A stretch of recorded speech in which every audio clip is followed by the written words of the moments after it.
Bienvenidos una vez más a todos al canal de Filosofía en Marcha. En esta ocasión vamos a tener un video especial. Estamos con Marcos Represas, que tiene también su canal de filosofía. Bienvenido, Marcos, ¿cómo estás? Muy bien, Lucas, muchas gracias por estar en tu canal. Es un honor compartir contigo, compartir con tu audiencia y espero que les guste esta conversación filosófica que permite un diálogo para hablar de Nietzsche, para hablar de la historia y a ver qué más sale. Muy bien, Marco, muchas gracias nuevamente por estar acá.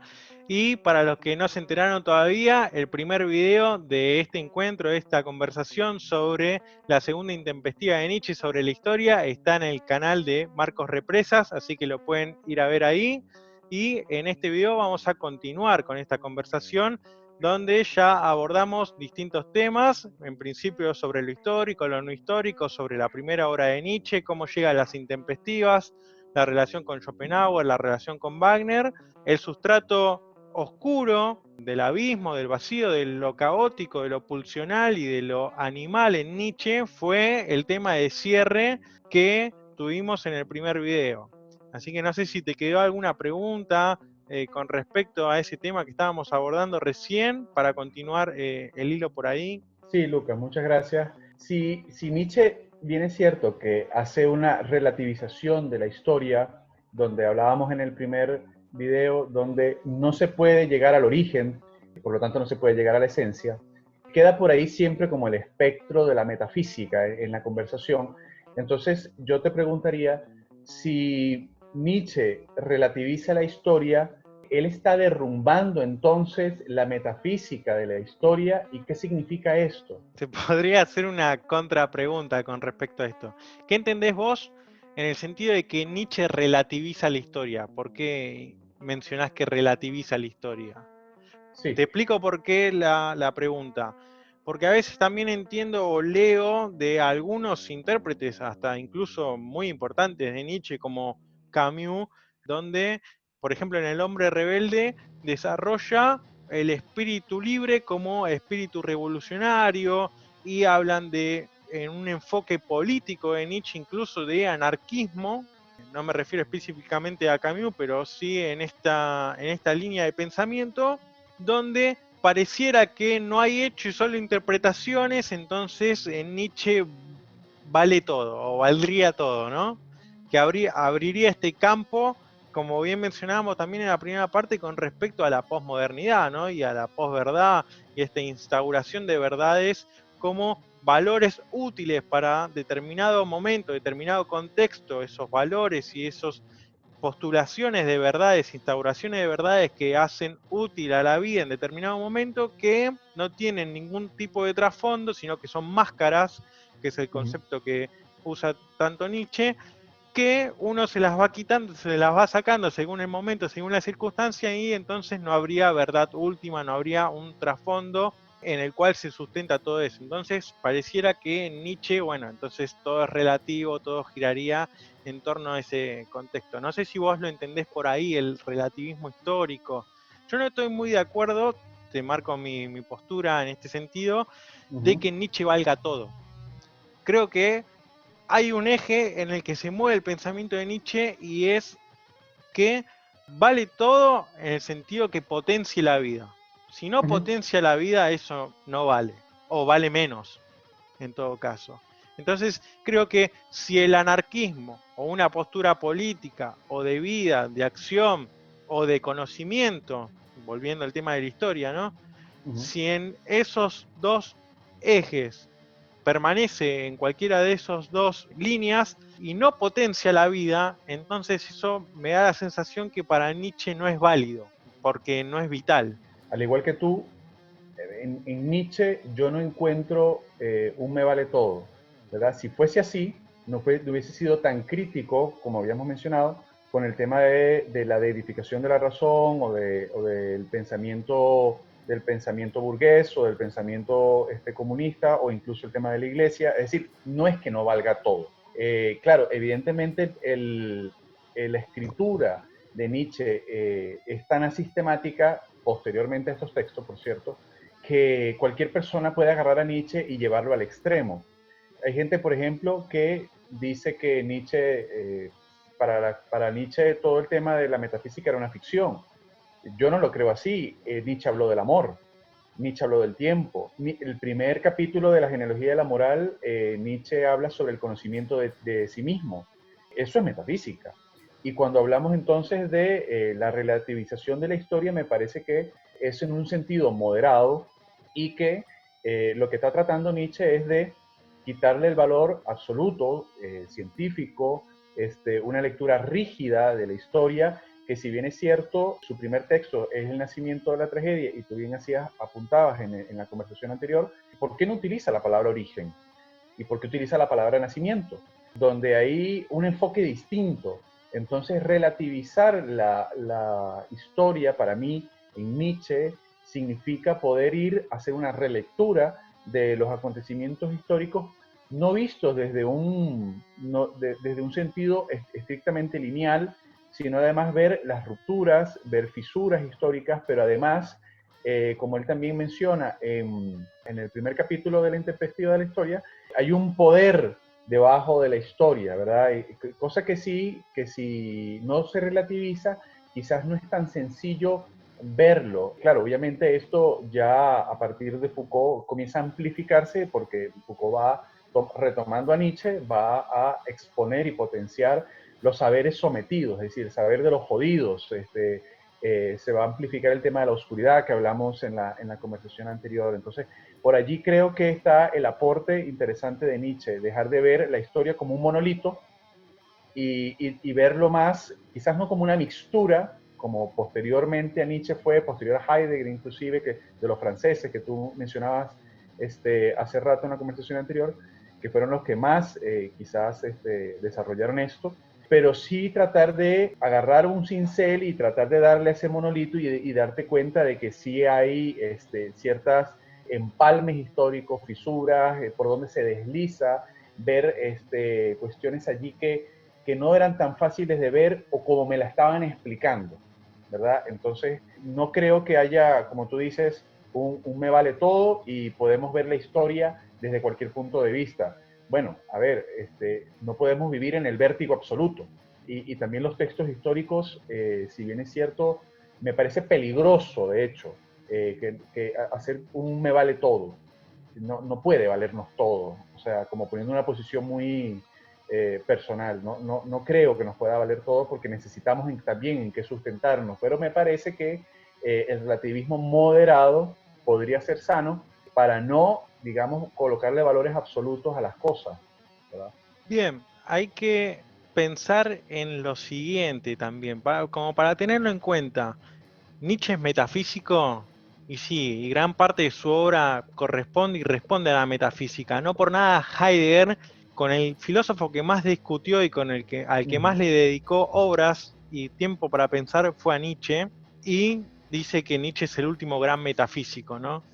Cualquiera que empieza a buscar para leer a Nietzsche se topa con esas interpretaciones heideggerianas en las que uno obviamente empieza a aprender a Heidegger y no a Nietzsche, pero lo mete dentro del mundo de la metafísica. Sin ir más lejos, el nacimiento de la tragedia y estas consideraciones intempestivas responden a la metafísica y el pensamiento metafísico porque si bien Nietzsche usa esta palabra, este concepto Geburt como nacimiento y lo toma en el concepto y en el sentido orgánico, de origen en sentido orgánico, sí aparece la idea en el nacimiento de la tragedia metafísica y romántica, idealista también si se quiere, de el retorno a lo uno primordial. Y ahí aparece muy fuerte la interpretación de Schopenhauer en El mundo como voluntad y representación.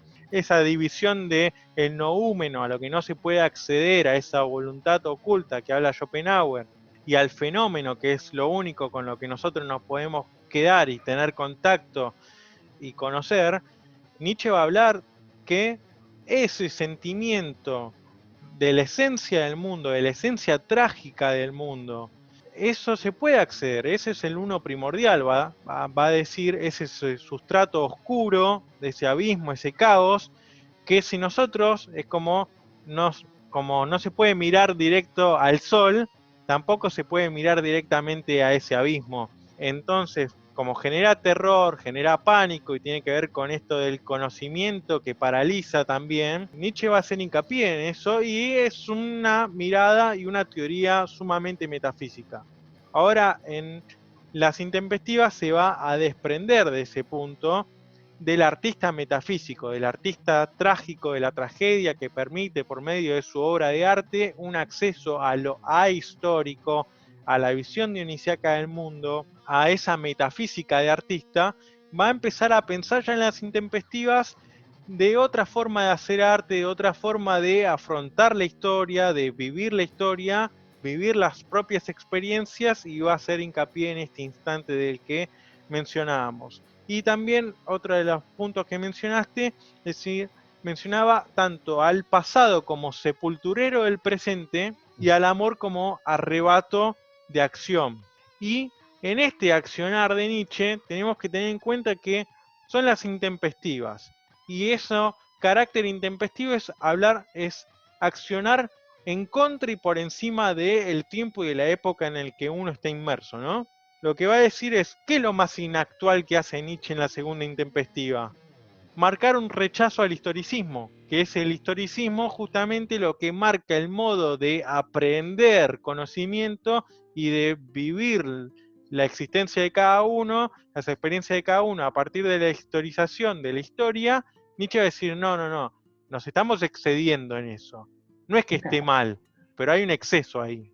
Creo que lo que acabas de apuntar define mucho la obra de Nietzsche y que hay personas que más bien ven a un Nietzsche extremo, ¿verdad?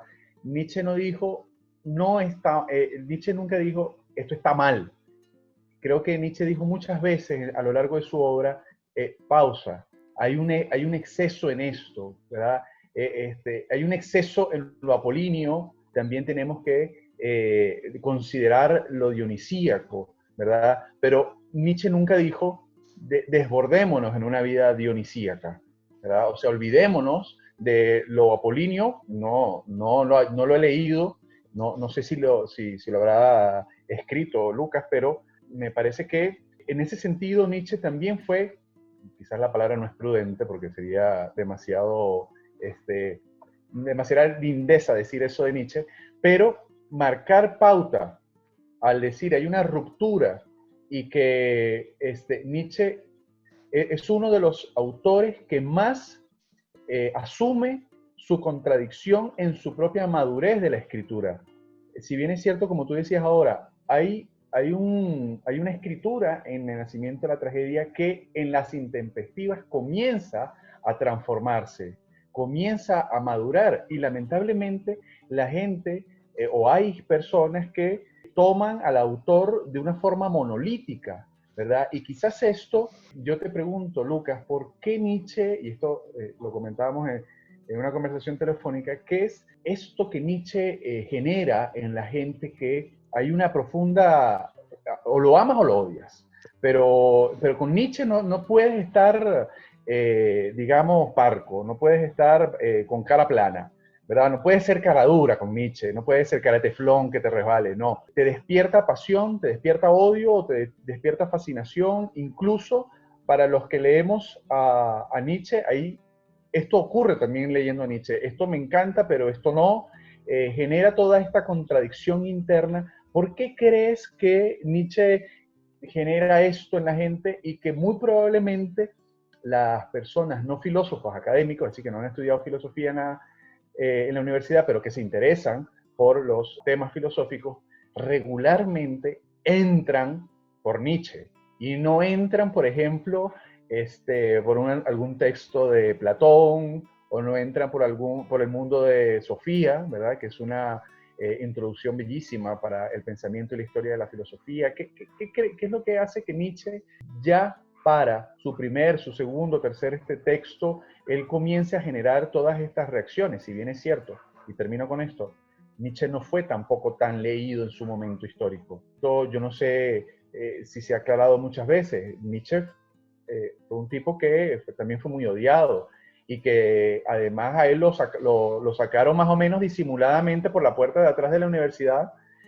con la pensión, ¿verdad? Por los problemas de salud que tenía, y que eso le permitió vivir la vida loca de Ricky Martin, anda viajando por ahí teniendo un trío amoroso con Salomé y con Paul Reed, y que después también le dan una patada por el culo y lo dejan solo. Pero centrándome al punto y no yéndome a las ramas, ¿qué crees que hace que Nietzsche despierte tanta fascinación en la gente? Bueno, hay varios puntos para retomar con respecto a tu pregunta. En principio, si bien entran muchos por Nietzsche, no por cualquier Nietzsche, sino creo que entran generalmente por el Nietzsche de Zaratustra o el Anticristo. Creo que Zaratustra, Anticristo, Genealogía de la Moral son textos por los que al menos uno ve que el adolescente o el no filósofo, el que no se dedica a estudiar filosofía, ve y compra o consume a Nietzsche a partir de ahí, y no como textos de Nacimiento de la Tragedia o Las Intempestivas, quizás. Bueno, ¿qué hay? Yo creo que Nietzsche, si no es el primero, es uno de los pocos que hace filosofía, si se quiere, en primera persona. Él expone sus experiencias, sus padecimientos, sus sufrimientos, sus alegrías, están ahí plasmadas en la obra. Y también Nietzsche encontró un estilo de escritura, un estilo literario que yo considero, por ejemplo, que el Zaratustra es una obra de arte. O sea, más allá de ser una simple obra filosófica, es una obra de arte. Y él juega con su estilo de escritura, con su modo de escribir y de referirse a sus experiencias, porque hay simbolismos, contenido cifrado dentro de esa escritura, el que dice, bueno, está escrito en un lenguaje que a todos lo pueden leer, todos lo pueden acceder a eso, ahora que vos descubras qué hay de fondo detrás de todo eso, es para pocos, dice. Bueno, si era para todos, bueno, este es para ninguno. Porque incluso a mí, en mi experiencia de leer Zaratustra, que vuelvo todo el tiempo, uno lee el mismo pasaje e interpreta según lo que le pasa algo totalmente distinto a lo que 24 horas antes había entendido ahí. Y juega con eso, Nietzsche lo sabe, y además en este reproche y esto de escribir lo que le pasa, lo que él siente, ese carácter dionisíaco, ese impulso dionisíaco y ese sustrato oscuro, es el que a él lo moviliza, lo conmueve y lo lleva a escribir. Y este carácter intempestivo y de la manera de vivir la época, él ya lo toma de alguna forma de criticar la historia y decir, bueno, pero si todos están yendo por ahí, ¿no habrá algo que realmente esté mal? Hay una fuerte crítica a la opinión pública, y esto ya viene de ópera y drama de Wagner, donde dice, bueno, hay dos problemas con respecto al arte. No tenemos espectadores preparados para una verdadera obra de arte, y tampoco tenemos artistas capaces de realizar una buena obra de arte. ¿Y qué es lo que pasa? Yo siento también, y se encuentra en las cartas o en grandes intérpretes, que Nietzsche, nosotros estamos hablando de la historia y las intempestivas, él vive esa historia también ya de manera intempestiva, en el sentido de que habla de Schopenhauer como educador, y habla bien de Schopenhauer, pero al mismo tiempo es una despedida de su teoría, de lo que él toma como discípulo de Schopenhauer, ya es una despedida. Habla de Wagner en Bayreuth, y si bien halaga a Wagner, hay una ironía en ese lenguaje, en esa expresión, en esa cuarta intempestiva con respecto a la teoría wagneriana y a Wagner como persona, ¿no? Ese rechazo, ese corte, si bien está terminando de escribir ese texto, esa intempestiva, Nietzsche ya se está despidiendo de eso, ya está pensando en otra cosa. Y los Entonces, abraza, pero los abraza para despedirse también. sí, por supuesto. De hecho, vos preguntabas en esto de Nietzsche en relación a la academia, y Nietzsche es uno de los filósofos más conocidos en la actualidad o de mayor renombre. En cualquier red social uno encuentra y pone el hashtag de Nietzsche y es uno de los más etiquetados, de los que más publicaciones tiene por minuto, en referencia a Hegel, si se quiere, o a Kant, que se estudia en la academia, que se estudia en la universidad, que se estudia en las carreras. Pero, por ejemplo, en mi experiencia, en las universidades acá en Argentina, en la Universidad de San Martín, no se ve a Nietzsche en toda la carrera de licenciatura, no se la ve, no se dan seminarios sobre Nietzsche, y en la Universidad de Buenos Aires se ve a Nietzsche, pero un Nietzsche afrancesado, si se quiere. Siempre en relación a la animalidad y en conexión con Deleuze, con Derrida, con Foucault. Entonces no se lee a Nietzsche, se lee a esos intérpretes franceses en relación a Nietzsche. Y Nietzsche es uno de los filósofos más conocidos de su tiempo, o sea, del tiempo en el que vive Nietzsche, aunque Nietzsche no participó prácticamente de la academia. Y vos bien marcaste, se lo jubila a Nietzsche para que no vuelva. Y no es el único caso que se dio en ese momento, sino en su discusión con David Strauss, también señala que uno de los textos que había escrito no gustó en la academia y Strauss se lo jubila, se lo retira del ámbito académico. Increíble, ¿verdad? Y cómo no se puede separar la visión de la historia de Nietzsche con la historia de Nietzsche, ¿verdad? Donde hay siempre tratar de zafarse de las cadenas. Él dice en esta intempestiva que el pasado nos tiene encadenados y no importa cuán lejos o cuán rápido corras, siempre vas a estar encadenado a tu pasado. Y Nietzsche tiene siempre, o por lo menos da ese sabor de boca, que siempre quiere estar dinamitando precisamente esas cadenas. El problema es que uno no sabe que si esas cadenas son como una máscara, ¿verdad? Que quitas una y aparece otra y aparece otra. Siempre aparece una nueva cadena. Como la vida de Nietzsche, donde vivió en un hogar donde solo había mujeres, había como 4, 5, 6 mujeres, no solo su mamá y su hermana Elizabeth, que catapulta el tema con el tema del nazismo, ¿verdad? Sino que además vivía con la abuela materna, con la abuela paterna, con una tía, estudió en una cuestión, con una beca en una academia militar, rígido el tema del orden, es decir, siempre hubo en él unas pulsiones de tánatos muy fuertes, tomando como a Freud, ¿verdad? Siempre queriendo destruirse a sí mismo ciertas áreas para poder ser libre, ¿verdad? Cómo la historia de Nietzsche, con sus dolores permanentes, no solamente de vista, de cabeza, van generando una escritura sistemática y que tiene que ser coherente con, o sea, él no puede escribir un tratado cuando lo que está tratando de decir es que hay contradicción, ¿verdad? Esto que tú decías, bueno, es que además Nietzsche no le encantaban las masas, entonces por donde iba todo el mundo, él iba a ir en contra, ¿verdad? O por lo menos iba a decir algo así como esto, no qué es la verdad, sino cuál ha sido el camino que hemos recorrido para creer que esto es verdad. Creo que Nietzsche, si bien es cierto, Kant con su pequeño texto, su artículo de qué es la ilustración, y me parece que creo que es uno de los primeros, o el primer filósofo que se hace la pregunta por el presente, pensar la filosofía de la historia, pero desde el presente, y no simplemente verlo como la historia de la filosofía ya lejana. Nietzsche va a hacernos esta pregunta, y se va a hacer a sí mismo esta pregunta de ¿por qué todo el mundo va por aquí y va a comenzar a cuestionar esto que se está presentando, no solamente como presente, sino como lectura del pasado? Y entonces eso comienza a socavar la visión que se tiene de la historia, y ahí es cuando comenzamos, por el principio del video, comienza a relativizar un poco la visión. Vamos a ver la historia desde otros ángulos, o vamos a cuestionarnos cuáles han sido los ladrillos que hemos puesto para construir, digamos, lo que creemos, subrayo creemos, que es la historia. Y digo subrayo que creemos porque a mí me parece, Lucas, que la filosofía no está tan distante a la obra de arte, como tú decías. Me parece que está muy ligada a la filosofía, a la literatura. Uno a veces dice esto y pues mucha gente se rasga las vestiduras, pero ¿cuál es la diferencia entre una literatura clásica y la filosofía? Bueno, que la filosofía tiene una carga retórica tan fuerte y una búsqueda de la verdad que no la tienen las otras disciplinas de la literatura. Pero en última instancia, todos terminan hablando de su pensamiento. Como tú decías, pone muy bien Derrida cuando dice que al final la filosofía no es otra cosa que hablar de lo que tú crees y justificarlo. Y esto lo hizo Nietzsche, y lo hizo también, que incluso mostró de una manera muy transparente las contradicciones a lo largo de toda su obra en sus diferentes etapas de madurez.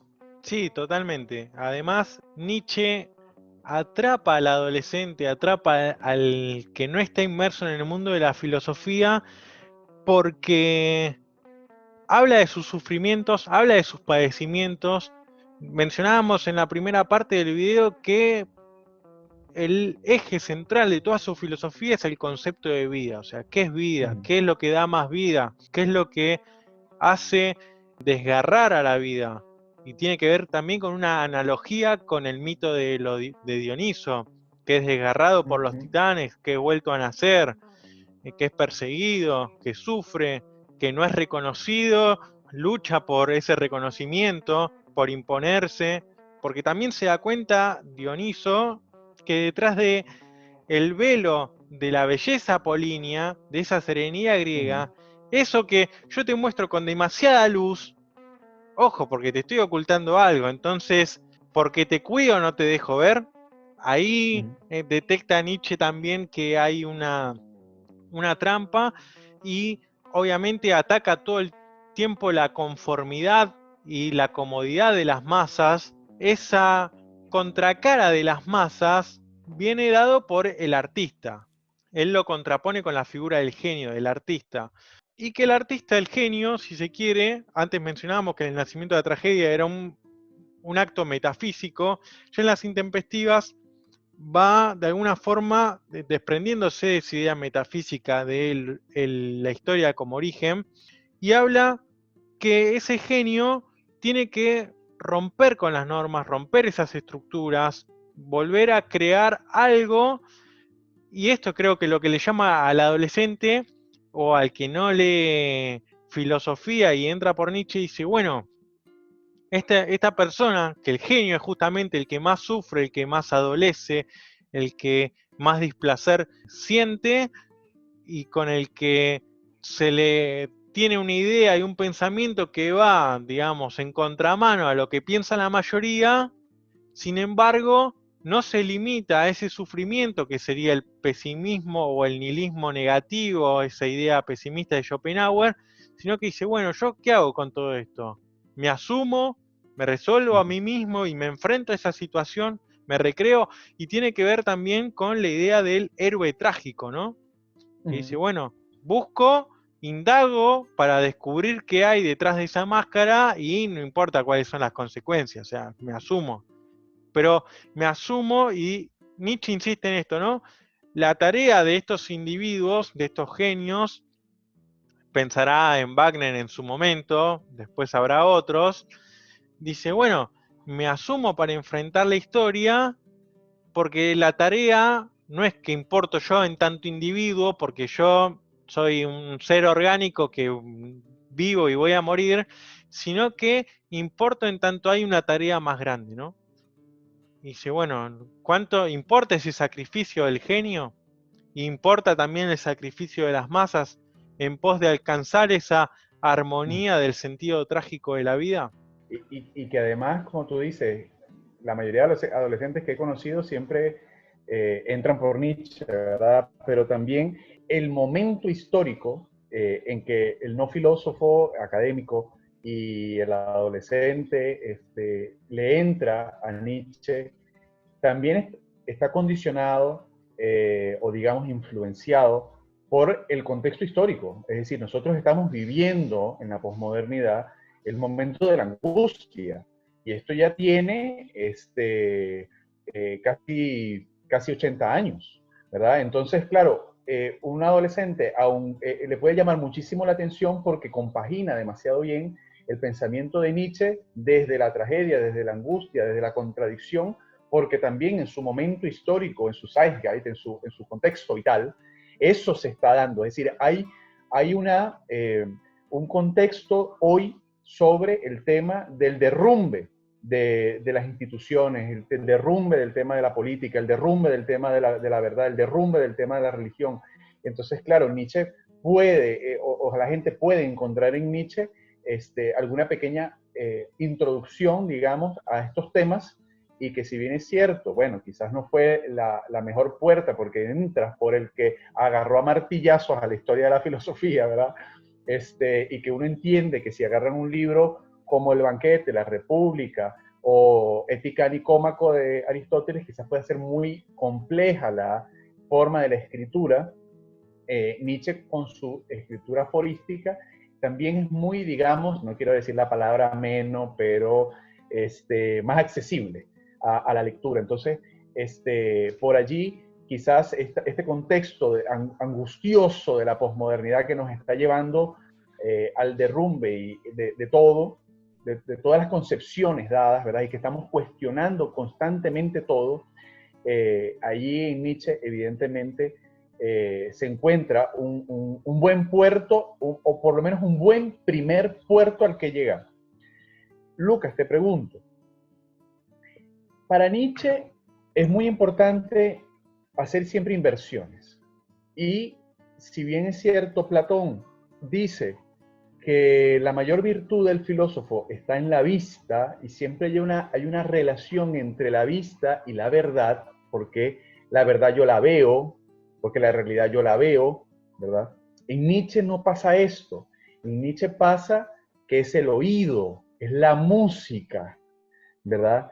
Te pregunto, ya en las primeras obras de Nietzsche existe, el nacimiento de la tragedia o en las intempestivas, existe esta concepción donde el filósofo es el que le presta más atención al oído, donde hay una metáfora, quizás no es la tradición oral, pero sí es la música, la danza, el cuerpo, ¿verdad? Porque Nietzsche está invirtiendo el tema de las ideas, de la razón, hacia el tema del baile, que es totalmente la carne, el cuerpo como la postura primera, ¿verdad?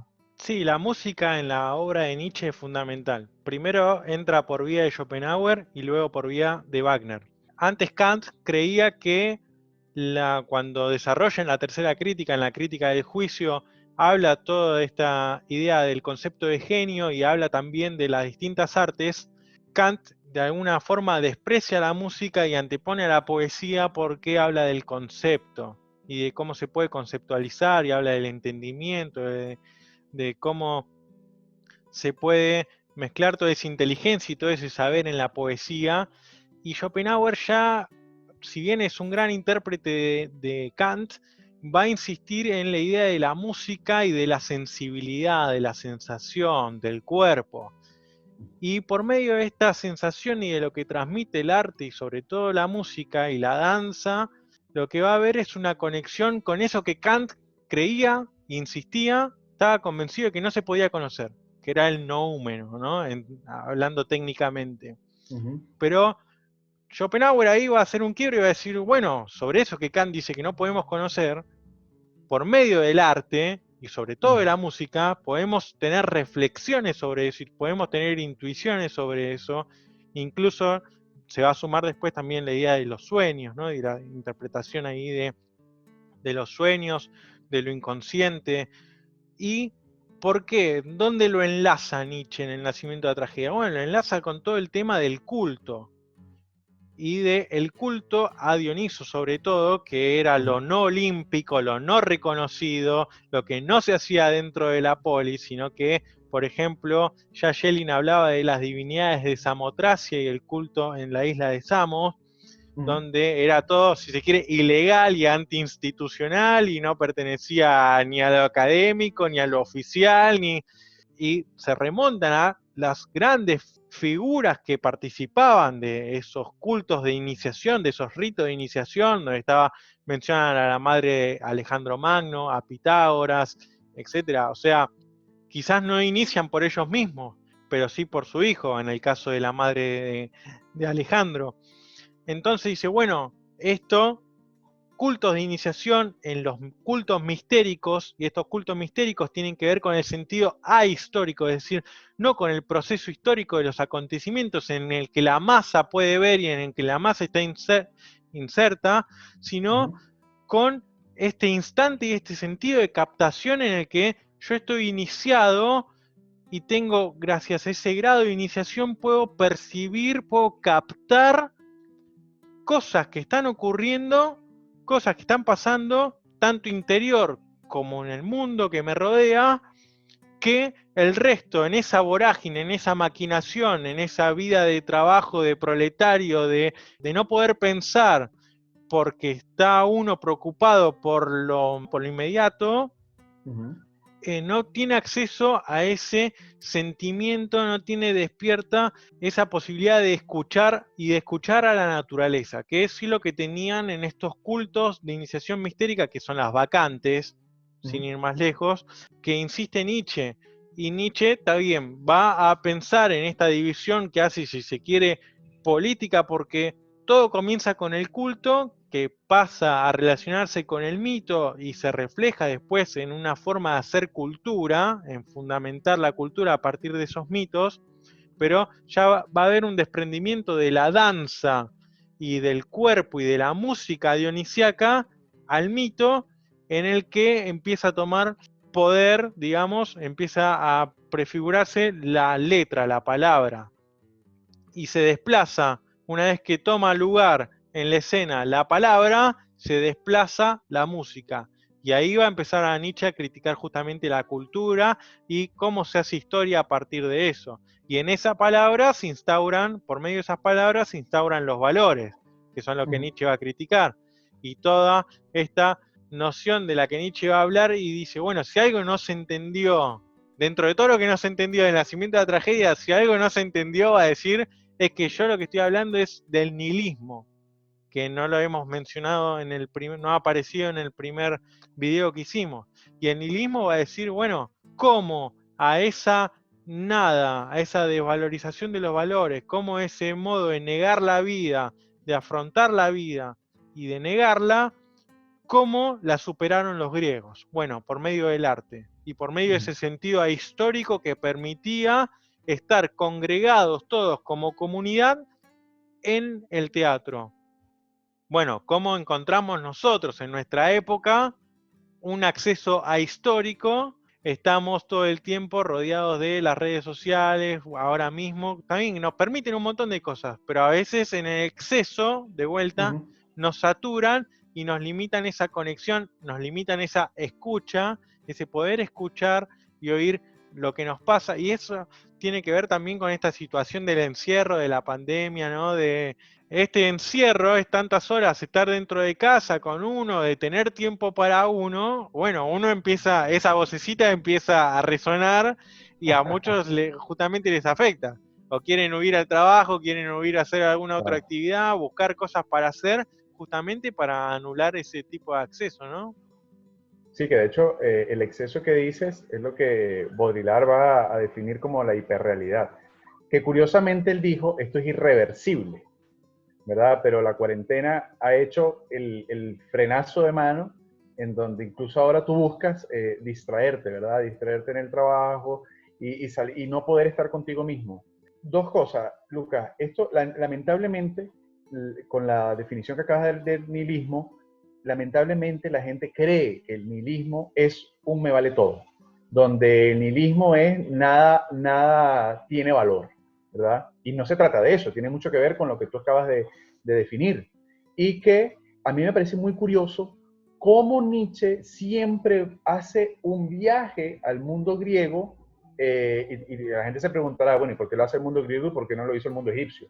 ¿Verdad? Bueno, porque Occidente nace en Grecia, ¿verdad? Es allí donde está nuestro origen. Él escapándose del origen, pero al final siempre iba, de una manera contradictoria, iba al mundo griego, el mundo helénico, digamos, para poder hacer una crítica de la historia. ¿Por qué?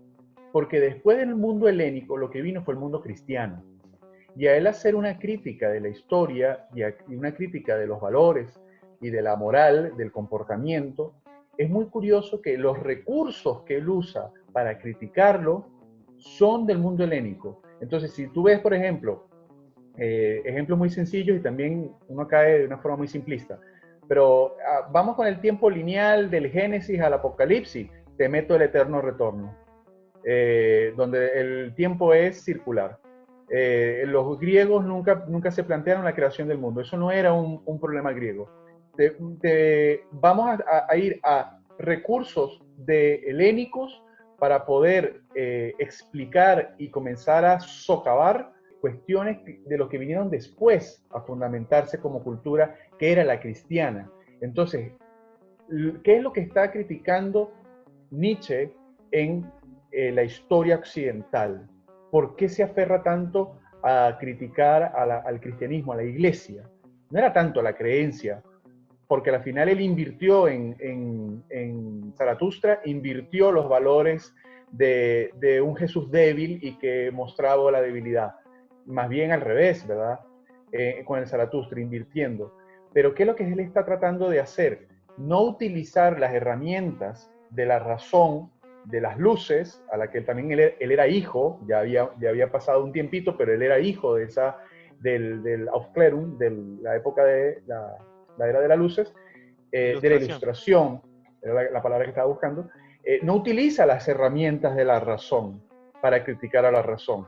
Él va más atrás, utilizando recursos más atrás, antes de la concepción del cristianismo, para poder ir a socavar, y va con la genealogía histórica, él va socavando que me parece que esto de la genealogía de la moral hizo una extraordinaria paneo con respecto a esto, ¿verdad?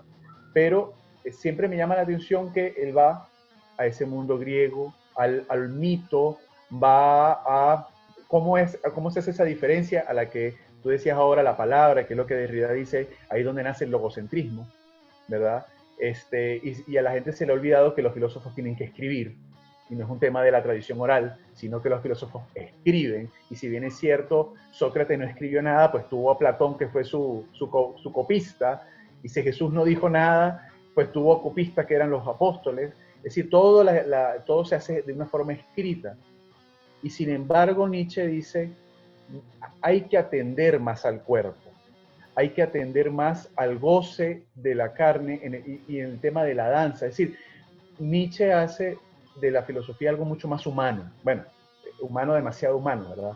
Pero entronca lo humano y dejar de ver en el más allá, ¿verdad? Me recuerdo ahorita del ocaso de los ídolos y todas las críticas que hace, buscar siempre en el más allá, cuando deberíamos ocuparnos también, al menos, del más acá, del cuerpo, y de cómo el tema de la danza, la poesía, la música, que esto también va curiosamente a Heidegger, quizás haciendo una relectura de Nietzsche, va a decir, mira, si yo estoy criticando en el lenguaje que nosotros tenemos, porque no podemos acceder a las esencias y a la verdad, al ser, no puedo acceder con el idioma, con el lenguaje que tengo, puedo de repente comenzar a abrir una puerta de entrada a través de la poesía, a través de una forma de lenguaje no tan estructurada, con una carga de peso tan histórica, tan conceptual, con un peso histórico tan conceptual. Y creo que ahorita se ha maximizado todo este tema de la búsqueda de la poesía. Uno ahora ve filósofos que tienen una escritura mucho más suelta, una escritura donde tú ves al filósofo escribiendo también desde su propia vida, que como tú decías que Nietzsche es el que hace también, está escribiéndose mientras escribe, ¿verdad? Y está describiendo lo que siente, lo que piensa, y lo hace en primera persona, no lo hace desde la tercera persona, ¿verdad? No como una persona que describe solamente, sino una persona que padece también lo que está escribiendo. Y me parece que ahora uno ve ciertos filósofos que pueden estar acercándonos a esto, ¿verdad? De encontrarnos con una parte mucho más humana después de 2000 años de tradición. Lo que pasa es que me parece que Nietzsche siempre se le toma de una manera muy extrema, siempre se le quiere llevar a lo que tú decías al principio, me vale todo, ¿verdad? Y creo que ahí no está Nietzsche, creo que Nietzsche está en un punto más moderado. Sí, coincido. Creo que retorna siempre al mundo griego porque él admira el espíritu griego y ese espíritu, en esto de la fuerza plástica que mencionábamos en la primera parte del video, la fuerza plástica de los griegos. Es decir, bueno, los griegos vieron el terror, vieron el caos, vieron esa oscuridad, vieron ese sustrato oscuro, y a él lo que le gusta, o lo que le atrapa, lo que le interesa captar de ahí, es ver cómo los griegos lo afrontaron a eso. Y dice, bueno, lo afrontaron por medio del arte. Y eso es lo que admira. Dice, bueno, porque el nihilismo, justamente, esta famosa frase de Nietzsche, Dios ha muerto, que va a aparecer mucho después, pero que ya aparece en Hegel en otro sentido y todo, dice, esta idea de Dios ha muerto, de ese valor supremo instaurado como verdad, que sostiene a una cultura, que sostiene a una sociedad, a una comunidad, a partir de esos valores, dice, bueno, los griegos no optaron por eso. Dice, crearon dioses, crearon formas plásticas que dicen, sufren, padecen y sienten igual que nosotros. Y esos dioses están, si bien tienen el Olimpo, se bajan acá y están con nosotros y tienen forma humana y padecen igual que cualquiera que esté dentro de la polis. Entonces, él dice, bueno, esa manera de asumir el nihilismo, de asumir esa nada, de asumir ese vacío, esa falta de para qué, de esa ausencia de valores, dice, bueno, por medio del arte se pueden crear cosas nuevas, se puede estar en la tierra, se puede hacer valorar al cuerpo. Ahí está esta frase de, creo que es en contra de Platón, que dice, bueno, dejemos el alma en paz, hoy el cuerpo está de fiesta.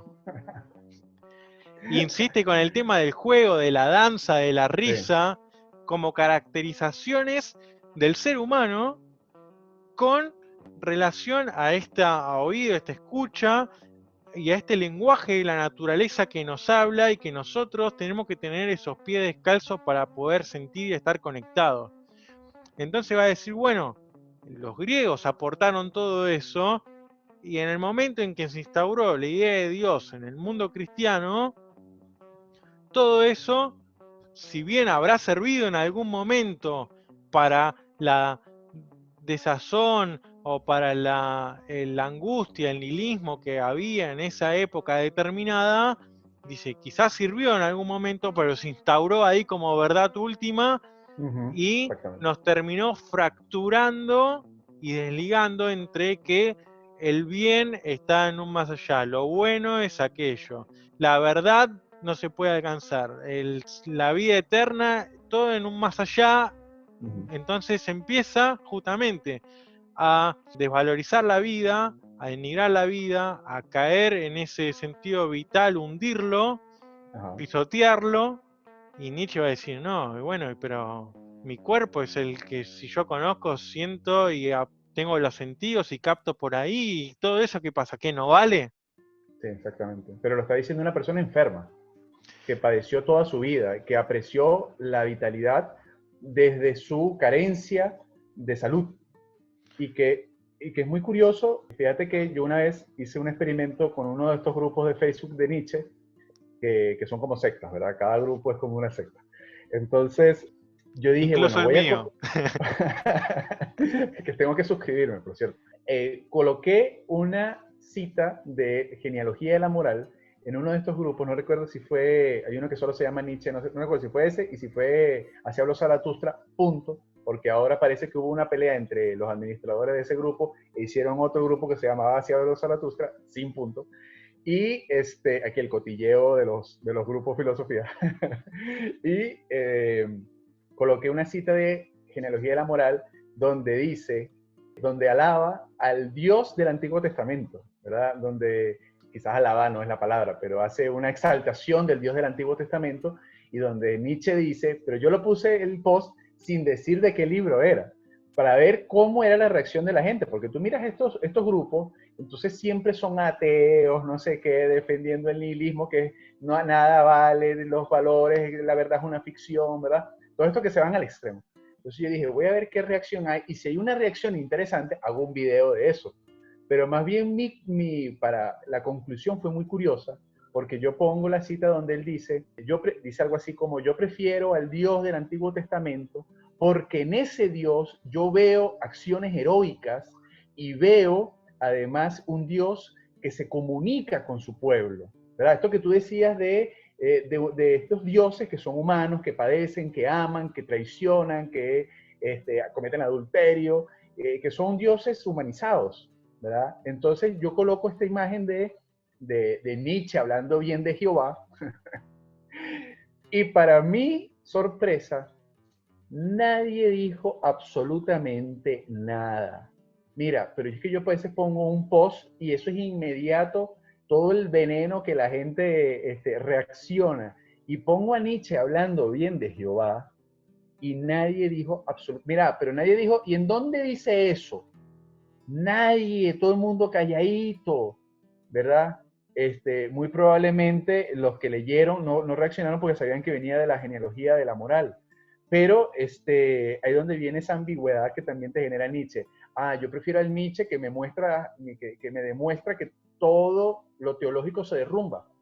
Él no dijo eso tampoco, ¿verdad? Él le encantaban los dioses griegos. Hablaba bien del Dios del Antiguo Testamento, un Dios cercano a su pueblo, con acciones heroicas, un Antiguo Testamento que tiene ciertos diálogos con el comportamiento de los dioses helénicos y romanos, ¿verdad? Con este tema de la lucha, el tema de la venganza, el tema de los celos, el tema de que te premio, te jodo si no haces lo que digo, ¿verdad? No con ese Dios tan pasivo y ausente, que quizás es lo que está apuntando Nietzsche, en donde no solamente está pasivo y ausente, sino que además la verdad y la buena vida la vas a tener después, no la vas a tener ahora. Es ahí donde Nietzsche creo que hace una crítica al tema de la religión, al tema del cristianismo, pero hay que sacar a pinzas qué es lo que está queriendo decir Nietzsche. Bueno, nos fuimos de la historia y hemos hecho un recorrido por el ocaso de los ídolos, hacia los Zaratustra, la genealogía de la moral. Realmente hablar de Nietzsche es imposible no hablar de otras obras de él. Es que están todos los conceptos conectados. Yo creo que el nacimiento de la tragedia, todos los conceptos que aparecen ahí, luego se van reformulando a lo largo de toda su obra, sea nihilismo, sea máscara, sea lo dionisiaco, etcétera. Creo que van apareciendo y sin duda, si bien mencionamos que el concepto más importante era el de vida en Nietzsche, en la obra de Nietzsche, creo que si él no hubiera tenido sus problemas de salud, no hubiera podido hacer la filosofía que hizo. Incluso en los fragmentos póstumos aparece mucho la referencia de agradecer más a los años o a los momentos de enfermedad de los que él más aprendió y por los cuales él más luchó, que por los momentos de salud, que son los que a uno lo llevan a instalarse en una comodidad que no lo permiten a uno seguir creciendo. Así que tenemos muchísimos temas más, me parece, para poder seguir abordando. Quizás invitar a más personas que tengan otros canales, algo para que se sumen acá y si te parece, ir dándole un cierre a esta segunda parte que también queda con mucho material para seguir trabajando. No, buenísimo, Lucas, más bien. Muchísimas gracias por la invitación a tu canal, la invitación a tu audiencia. Espero que a tu audiencia le guste los diálogos que estamos planteando. Por favor, si estás viendo este video y no te has suscrito, suscríbete al canal de Filosofía en Marcha de Lucas, que tiene muchos videos. Si te gusta Nietzsche, él tiene muchos videos acerca de Nietzsche como otro filósofo, ¿verdad? E incluso tiene un buen video de cómo comenzar a leer a Nietzsche.